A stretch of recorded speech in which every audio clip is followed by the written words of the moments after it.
Hi, I'm Dwayne from South First Baptist. Well, post-quake, rentals were really difficult and things were getting down to 6-month leases.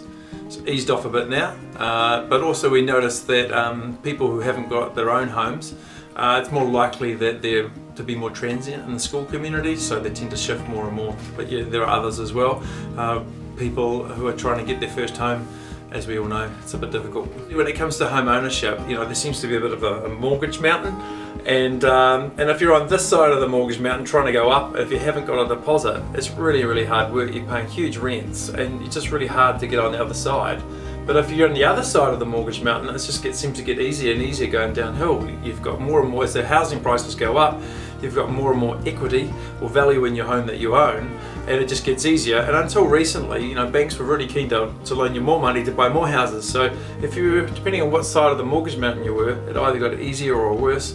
And then the sort of privileged got more privileged, and the less privileged got less privileged. And sort of that was one of the things that driving inequality in New Zealand. Says me. Well, there's been lots of responses to the property. Some of them have been around sharing equity. And that one example has been, well, for us, we were feeling so powerless about watching all this crazy property stuff happening and thinking what can you do about it. So we used, because we had equity in our homes that have appreciated over a long time, the banks were prepared to loan us money. We put that money into a pot, and we called it the company, called it Communitas, which means building community, for lack of a better word. And then we used that entity to purchase homes. And over the time, we bought a home and we did it up, but we were able to sell it 3 or 4 years later to someone for the same price that we had bought it for. And so that created probably $50,000 discount to that group, and that enabled them to get their first home. Or another home we've been able to buy and just say, hey look, this is yours for life, rather than having to move around 8 times in 10 years, I think that person did. They're able to say, hey look, you can just have this and do a long-term tenancy.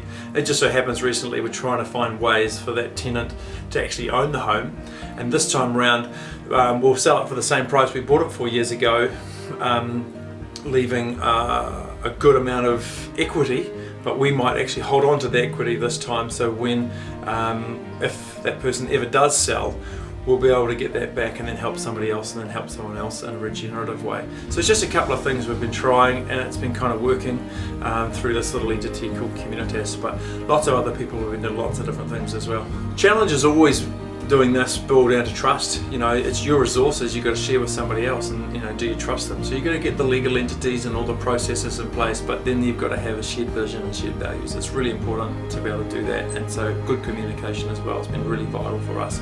Yeah, because it could go skew if, but it hasn't done that at all. It's been really, really great. I think in the New Testament particularly, and even in the Old Testament too, there were provisions for making sure everyone got a slice of the pie.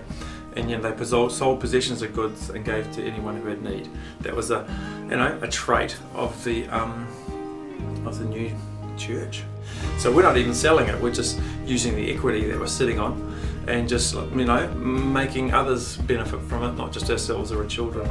I'd love to see people like myself and others who have got lots of equity, just using their equity rather than just simply sitting on it or expanding it for just ourselves and our children, to be able to help others like families do, and just having that extended family.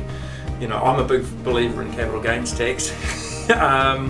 Some people aren't, but it'd be kind of nice to have our own equivalent of a voluntary capital gains tax, where we, perhaps even use the metaphor of a tithe and tithe some of the capital gains in the form of an interest-free loan or something to help others. So if those of us on this side of the, the mortgage mountain can actually help other people on the other side through guaranteeing people who don't have deposits, people that you know and trust, right? And that's really important because local relationships are part of it. But it would be nice to see others realise the potential of the equity they're sitting on to help others enter the property market or give really long-term tenancy. I'm really excited that people are doing stuff and it's working at a micro level. I think, well, actually this could be scalable. I think all the governments having a real hard time pulling in the reins, but actually the power rests with people and the choices that we make. We don't have to wait for a capital gains tax, we can just do it to ourselves for fun.